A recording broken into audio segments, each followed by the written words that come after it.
Welcome to the lounge. My name is Toby Roydell, and today we will discuss if that poor man on the street deserves a little bit of money or not, and what is worth donating for.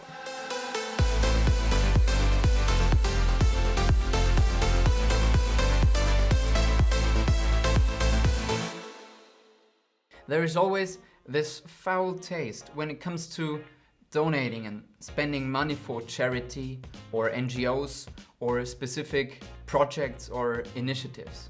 What I mean by that is the following statement that many of you might have already heard or even used yourself. It goes as follows. People only donate money to charity because they want to feel better, because they feel guilty for what they have. Or do you know this one? I don't have any impact with my money.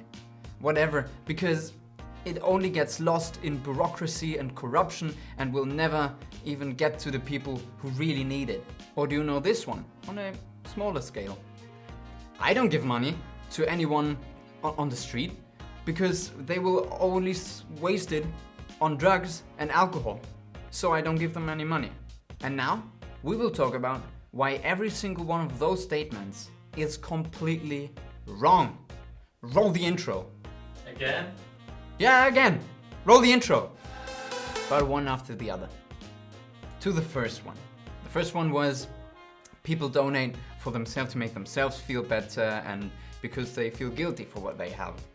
And this statement just sounds so bitter and resentful on the one hand. Because many people, or all people that donate money, including myself, want to donate for a cause that they see fit, that they believe in.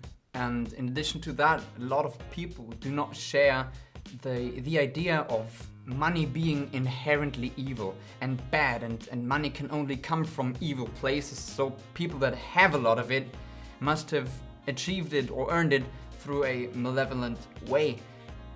This is just not the case, and to me it sounds a little bit childish. There are so many very rich people out there, and with very rich I mean very rich.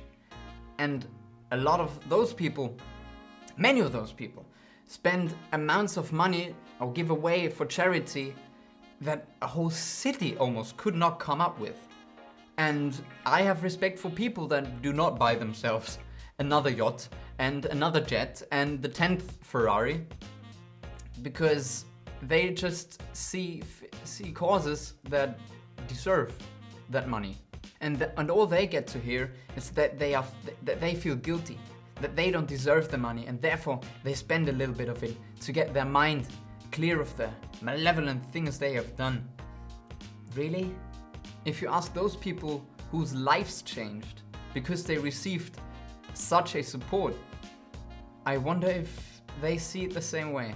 Besides that, it simply sounds like envy and jealousy, that other people have a higher impact and are an active part of change. So, that much for the first point. The second one's a short one. It's the one with my money gets lost in corruption and bureaucracy and of that country, for example, and will never reach those people who need the money. That is simply your fault. Because it's always the responsibility of the one wanting to donate to make sure to spend or donate to an organization that is trustworthy, that has a good and high reputation, that gives you the feeling that the money will reach the ones it should. And with a little bit of effort and research, you will always find so many incredible projects and initiatives that actually have an impact. There might be initiatives where you say, I don't believe that is the change that we need. But there is always one that is just right for you. On to the third one, finally. That was the one with the homeless person on the street, if you should give him or her a little bit of money or not, with the idea that maybe he's spending it all on drugs and alcohol, and I don't want that. And I will tell you that this is the wrong perspective on donating.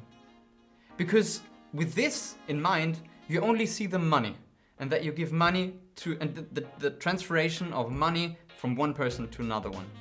But this is not what happens when you give a little bit of money to a homeless person. What you're really doing is giving a little bit of freedom with the money. You're giving them just a little bit of money, but not an agenda. It is their choice, whatever they want to do with the money. Because again, you're giving them the opportunity for choice. A thing that most homeless people lost, and which probably is their dearest wish to achieve again, to reclaim in the future, to having a choice again. And that is what you can give them with a little bit of money. It's just a little bit. It doesn't change their lives, of course, but you've done something and didn't just walk past them. And if you want, you can be proud of giving someone else the choice of a little bit of freedom and free choice for themselves. And if you want to even top that, you can do an S+ thing, absolutely S+, and that is talking to them.